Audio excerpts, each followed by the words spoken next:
If you're interested in the story behind the business headlines, check out Big Technology Podcast, my weekly show that features in-depth interviews with CEOs, researchers, and reformers in business and technology. Hi, I'm Alex Kantrowitz. I'm a longtime journalist, CNBC contributor, and the host of the show. I empty my Rolodex every Wednesday to bring you awesome episodes, so go check out Big Technology Podcast. It's available on all podcast apps. Would love to have you as a listener.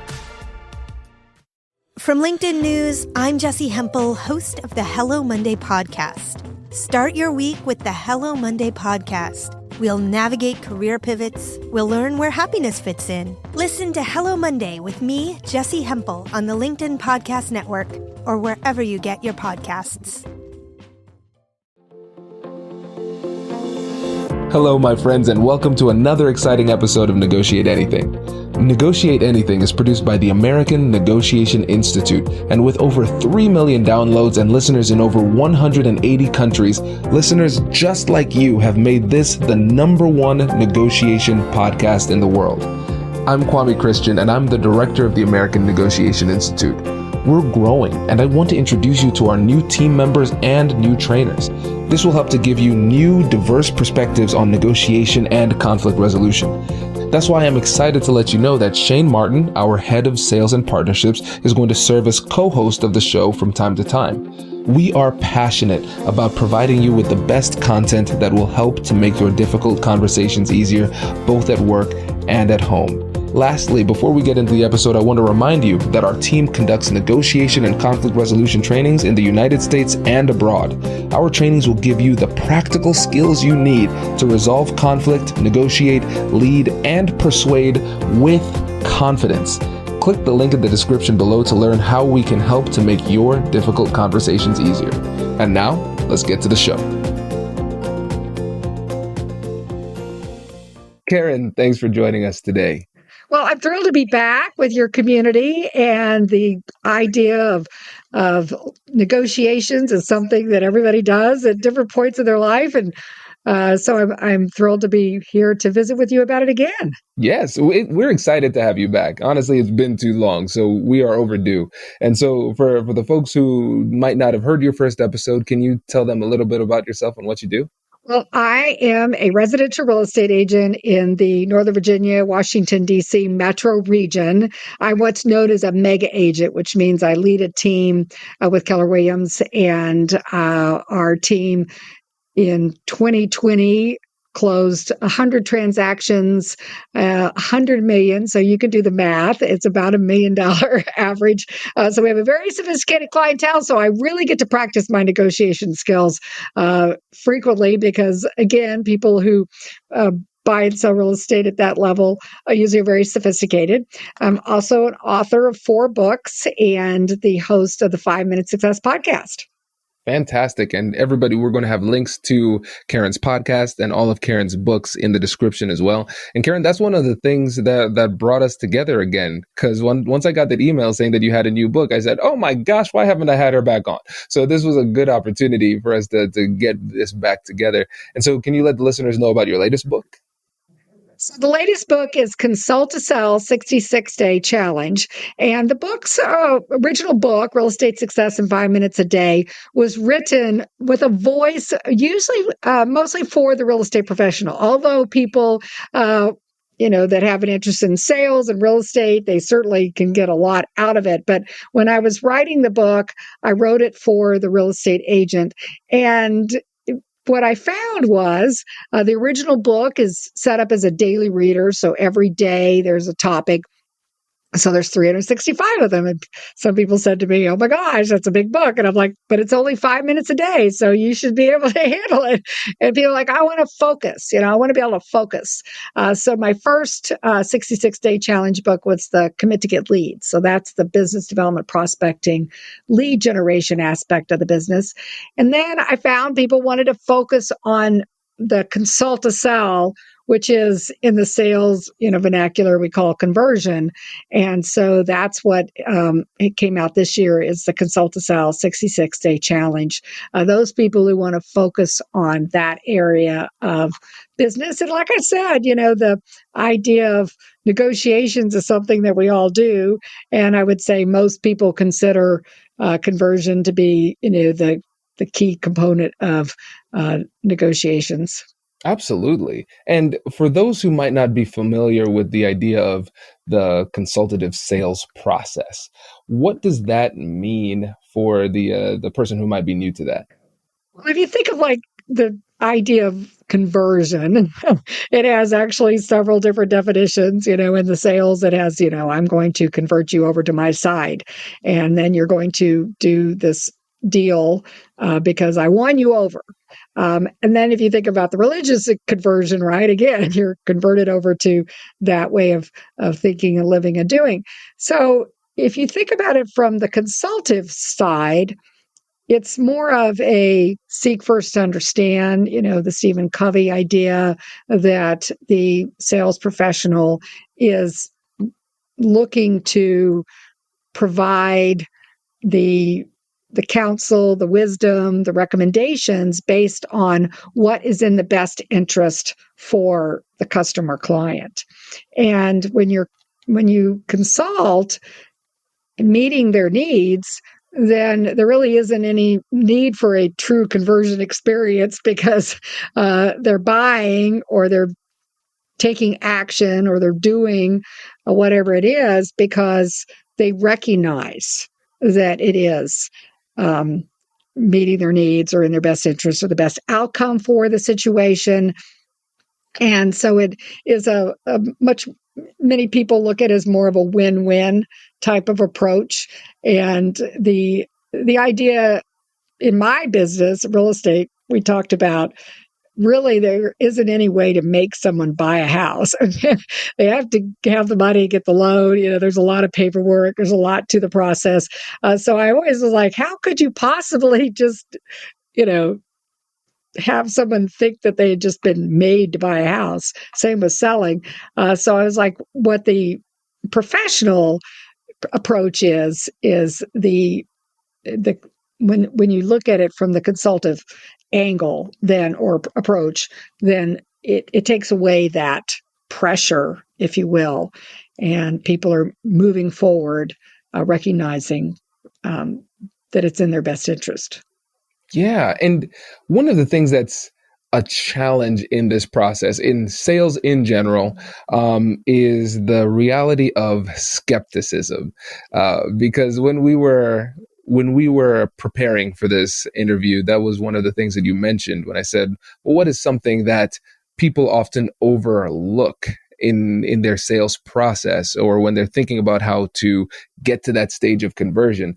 And it's the fact that people are skeptical of you as somebody in a sales role. So can you speak a little bit more to the reality of that skepticism, and then we can transition into what you can actually do about it? The salesperson is vested in the outcome because their money is on the line, right? And so that's why I think that comes about, that skepticism. Like, okay, well, you're getting paid. So you're only doing this because you're going to get paid. And then I also say on the other side, well, but if you don't do anything, I don't get paid at all. So, I mean, so I am vested, yes, of course, and not vested to the level of the participant, because ultimately, if I don't sell the house, it doesn't change my life, right? So whereas if the seller doesn't sell the house, it is a it is going to change your life. And if the buyer doesn't buy the house, that is going to change your life. But it doesn't change my life if you buy or sell a house. So, the chicken and the difference between the chicken and the pig, right? So I'm not as invested in that sense. And it does give me the objective third party in a way, because maybe not third party, but an objective party. Whereas you, for example, like in law, the person who represents himself, it's hard to represent yourself because you can't see what it is that oftentimes people need to see. And you frequently don't do it as often. I mean, one thing I'll share to people is even if you've bought and sold houses before, if you haven't done it recently, the market changes, practices change, laws change. And so it's hard to have a skill level that would allow you really to, in many cases, successfully get the best outcome. The skepticism, what I hear, and I've felt this too, okay, when I'm with a salesperson, is that you're only saying that to me because it makes it easier for you, right? So if you sell the house fast, and that's easier for you. And frequently, it's easier for the client too, because the recommendations that most sales professionals are making, if they're taking the consultative approach, are based out of experience of what creates the best outcome. Really, it's challenging to stay in business long if you're frequently giving counsel and advice to people that is not good for them, right? I mean, how long would you stay in business if you frequently advise people incorrectly? And so when a house sells quickly, this is what people frequently say: well, you undersold my house. You sold my house too fast. I left money on the table. Oh, that's good for you, easy for you, because now you don't have to, pay for all this marketing. You don't have to do all this work. And what is frequently the case is that selling it quickly is actually good for the seller. It's good because the longer house is on the market, more perception there is that there's something wrong with the house, or the seller needs to adjust the price, and in order to regenerate interest or do something to the house. So it really is in the seller's best interest. And this has been in the current market environment, in most market areas in the United States, the demand has exceeded the supply such that many times there's bidding wars. So I point out to sellers, it really is very rare that a house sells for under market in the age of the internet, where everybody has access to information. Because if the house is truly underpriced, what's going to happen? It's going to create more demand, and so the market is the ultimate market study. So that's one way I help people, counsel them, consult with them through the process and over that seller's remorse that, oh my gosh, I just gave my house away. It happened too fast.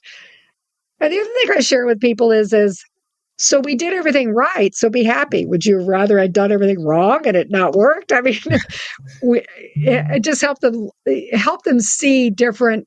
Okay, so let's say we'd done that. Let's say we hadn't priced it correctly for the market. Let's say we hadn't prepared it correctly for the market and it had stalled and just sat on the market. That is not an outcome you would have wanted. Yes, it benefits me, but I can see how it benefited you as well. And so help them just talk through what may be causing this seller's remorse. And then buyer's remorse is if they feel like they've overpaid, get caught up in the frenzy. Oftentimes they feel like, oh my gosh, what did I just do? My agent told me to do this. And you're like, no, I didn't tell you to do this. I advised you based on the market conditions, what was going on.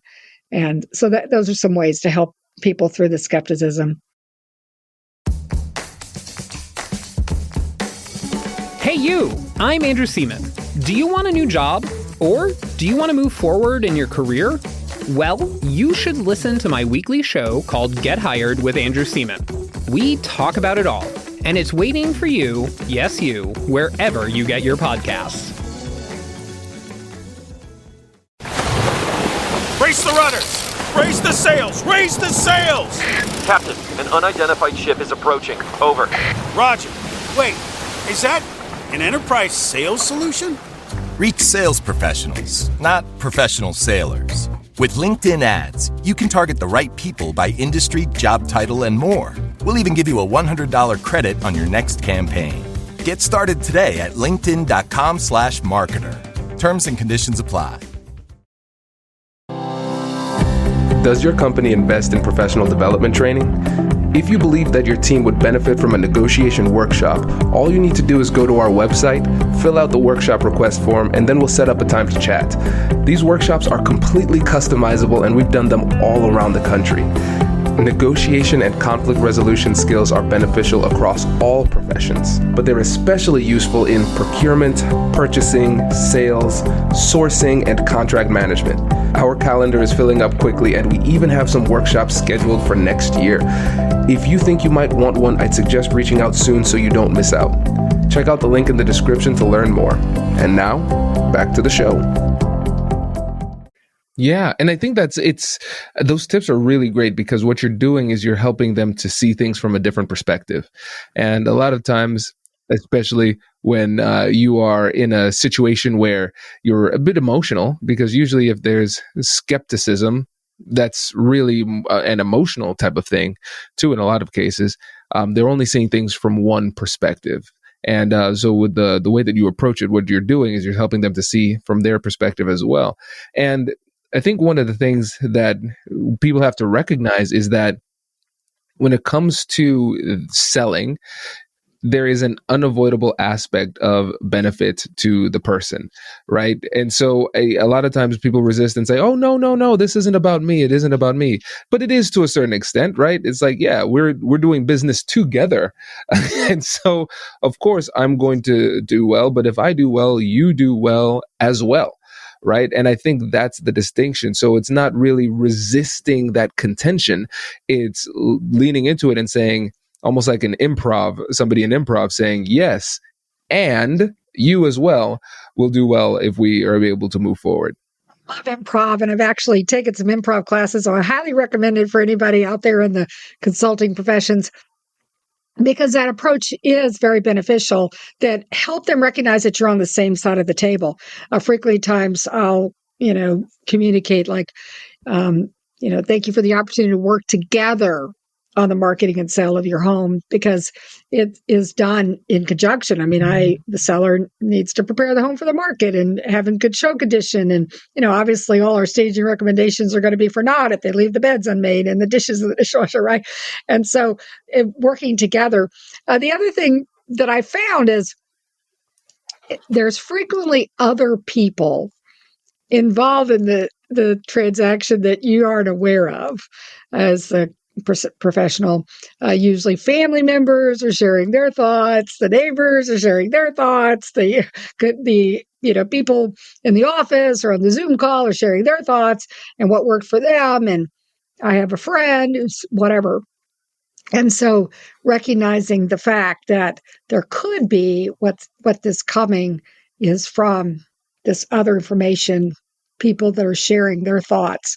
And it's not necessarily the client or customer's perspective, but helping them clear that so they understand it, because otherwise that could cause a concern that maybe they are being represented, that your interests are elsewhere, right?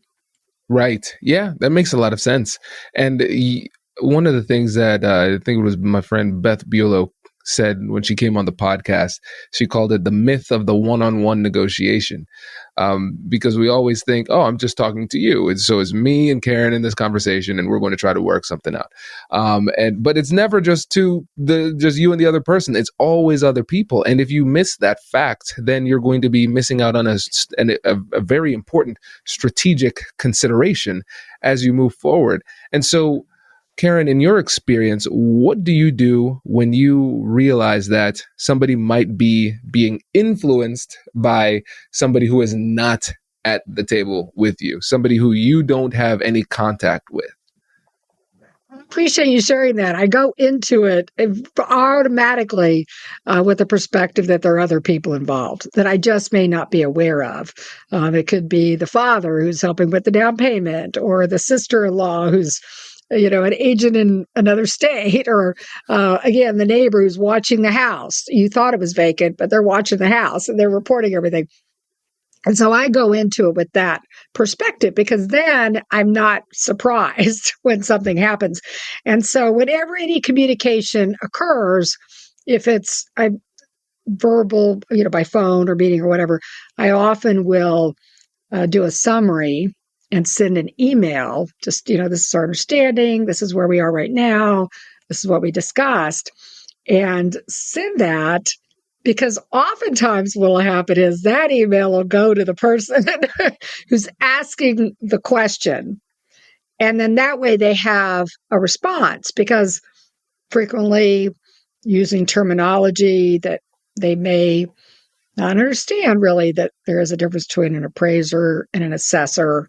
And when they're trying to explain to someone else, they may get confused with that and use the word in a way that it wasn't meant or wasn't being conveyed. So if you follow up with an email, I've even seen this happen where then my email gets forwarded and it comes back with another set of questions, and then they just start sending it to me. And I'm like, then I understand, right? Seek first. Okay, now I understand where this is coming from. The father who's paying the down payment, helping with the down payment, is a lawyer.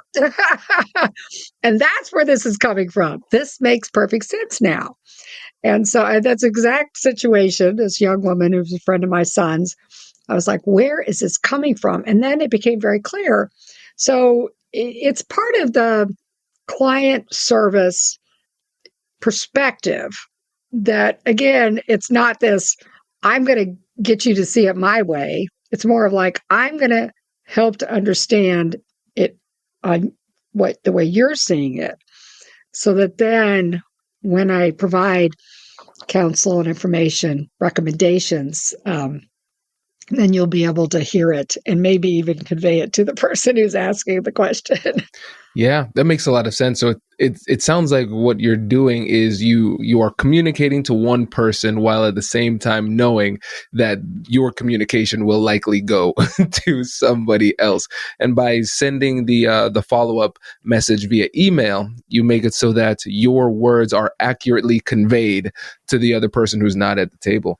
And I think that makes a lot of sense. And one of the things that I've done in my practice as a lawyer is sometimes when I recognize that there is that third party who is essentially sometimes completely pulling the strings from behind the scenes, I say, if it's appropriate, if it doesn't ruin confidentiality in a damaging type of way, say, hey, how about you bring this person to the conversation? Let's stop this game of telephone. This person can come and have them ask me any questions they want. And I think that approach is really important, not just saying, hey, let me explain it to them. I'm saying, no, they have questions. I'm an open book. They can ask me whatever questions they want. And sometimes, Karen, what I've recognized is that when I do that and just say, they can ask me anything, that alone gives them the confidence they need to move forward. Just giving that open invitation. I think that's a brilliant strategy. And yes, I would agree that is something that if you feel like that there's somebody that would benefit from having a conversation, that is certainly in order. And in real estate, the challenging thing is that maybe it's the same in law, that people have a lot of street knowledge because it's almost too easy to gather a lot of information right now. It's almost a tsunami overload of information. Discerning that information is what the professional consultant approach is helping people discern that information and to validate that information on whether it's true for this situation. Because there's a reason why we call it location. And the laws are different in different states. There's practices in different jurisdictions. I mean, just in the Washington, D.C. metro region, we have 3 jurisdictions. We have, Commonwealth of Virginia, we have the state of Maryland, and we have the District of Columbia, and they all have completely different real estate laws and practices. Just being inside the Beltway, it could be its own set of challenges, right? So first kind of help clarify, well, where are you in, this information? Where is it coming from? Sometimes just helps knowing that first. Because before, the professional used to be the keeper of all the information, right? Now, the consumer has access to a lot of information. And they think that because of that they have a certain understanding.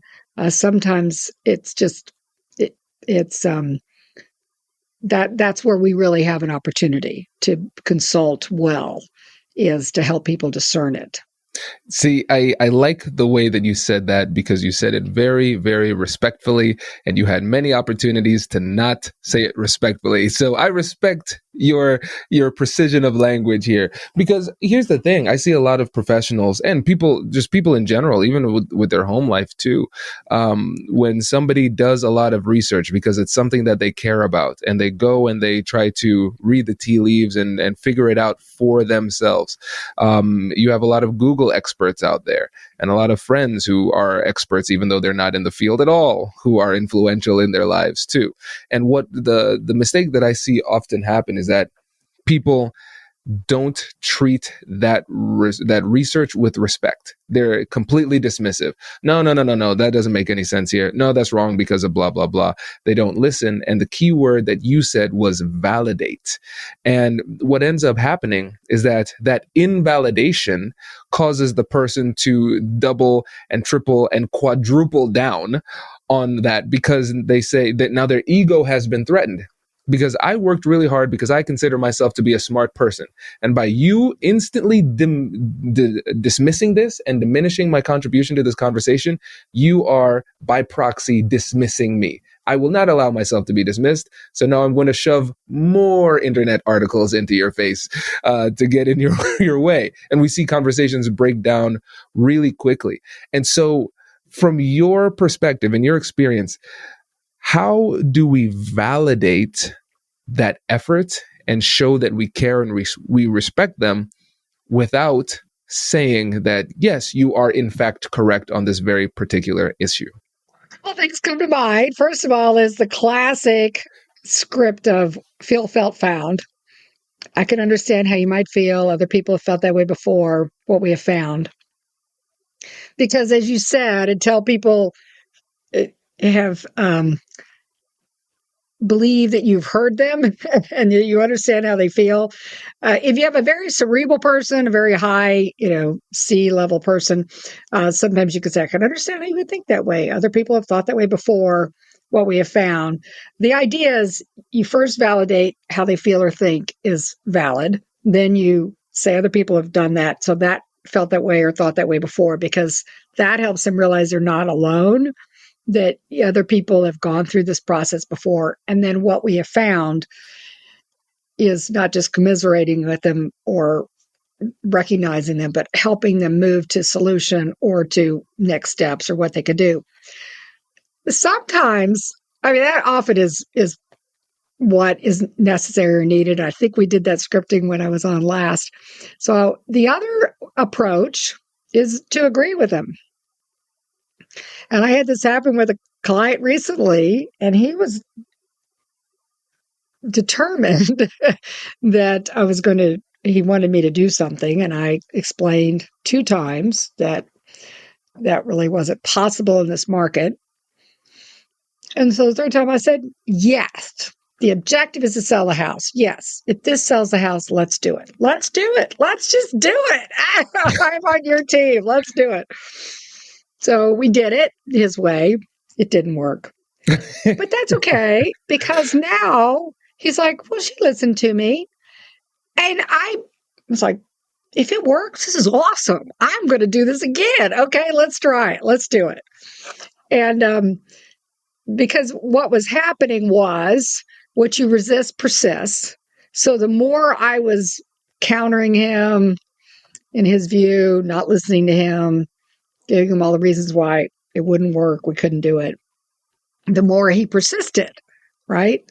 And so I was like, okay, this isn't working, so let's try a different approach. So I was like, okay, well, let's try the approach of agreeing with him.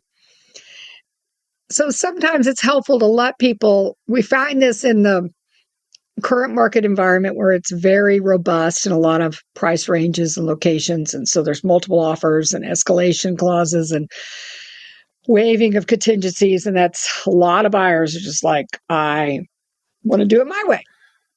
And so you let them. You say, yes, let's do it your way. I want you to respect the fact that this is your approach you want to take.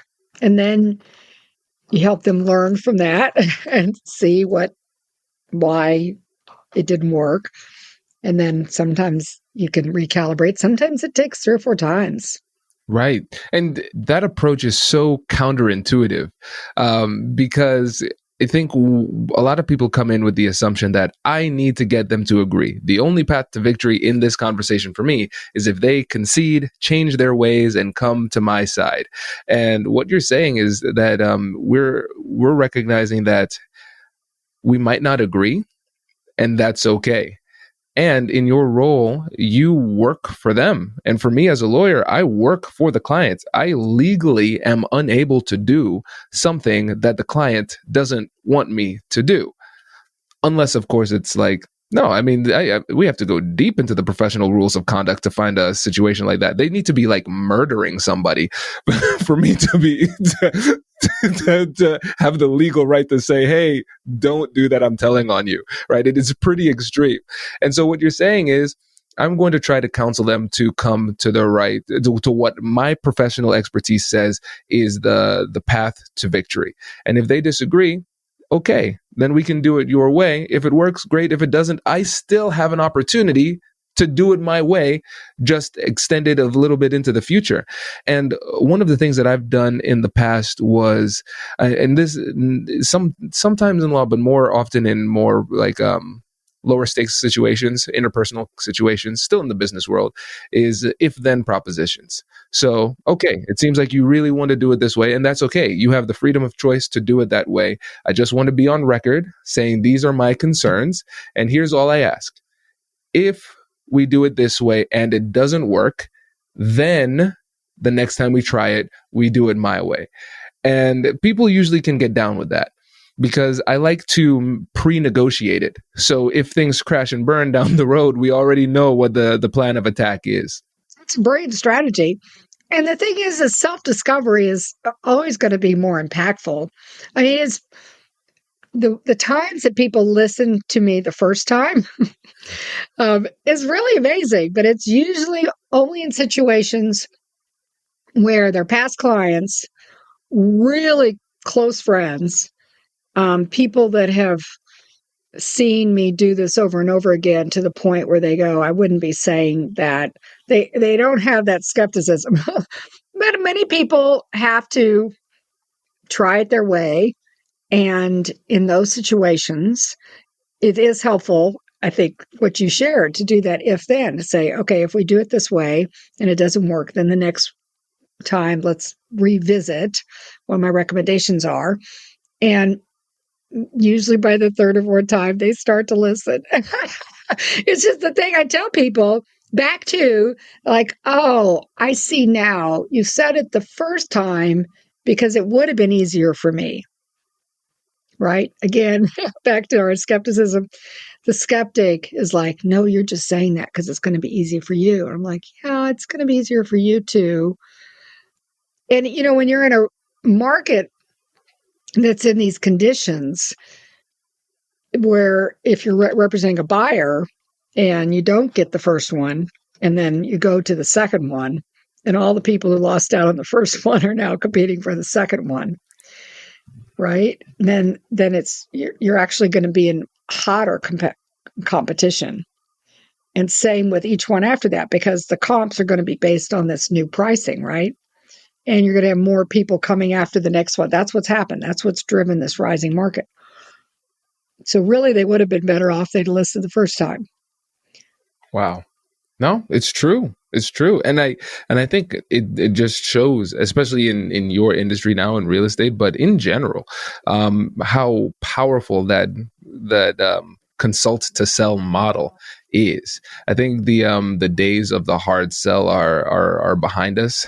People are very resistant to that. And so allying with the person in front of you and really working with them to create that true win-win, I think that's the way to go forward.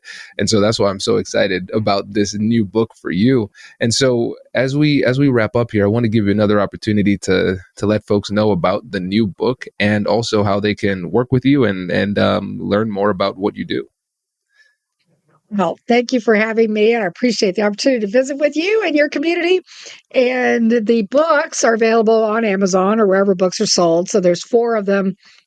The Real Estate Success in 5 Minutes, 5 minutes a day, and then Commit to Get Leads 66-day challenge, Consult to Sell 66-day challenge, and then the Flip Time Love Life, which is a story format. And those are also, more information is available on the website, which is the number 5, Minute Success, 5. And you can find more about me there, as well as if you're interested in visiting with me about working together on a coaching.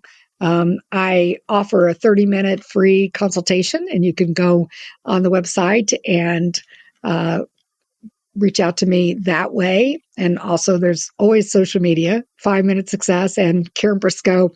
On the real estate front, if you're in the Northern Virginia market area, happy to help you with your buying and selling and real estate needs. Perfect. Karen, thank you again, my friend. Really appreciate it. Congratulations! You've just joined an elite club. By listening to a full episode, you're now officially on the Negotiate Anything team. So welcome aboard. What most team members do is they subscribe to the podcast because that allows them to automatically get the latest episodes of the show. The best things in life lie on the other side of difficult conversations. Keep learning, keep practicing, and keep getting better. Your relationships will improve, your career will soar, and you'll have the confidence you need to get the most out of these crucial conversations. Again, thank you for joining the team. We're excited to have you, and I will see you in the next episode. I'll catch you later.